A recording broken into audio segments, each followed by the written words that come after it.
நல்லவன் கையில் நாணயம் இருந்தால் 4 பேருக்கு சாதகம். அது பொல்லாதவனின் பையில் இருந்தால் எல்லா உயிர்க்கும் பாதகம், எல்லா உயிர்க்கும் பாதகம். நல்லவன் கையில் நாணயம் இருந்தால் 4 பேருக்கு சாதகம்.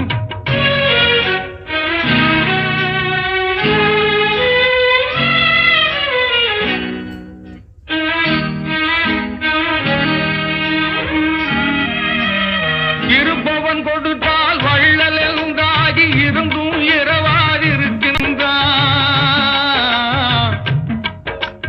இருப்பவன் கொடுத்தால் வள்ளல் என்றாகி இருந்தும் இரவாதிருக்கின்றான்.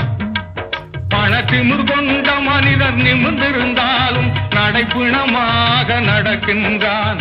நல்லவன் கை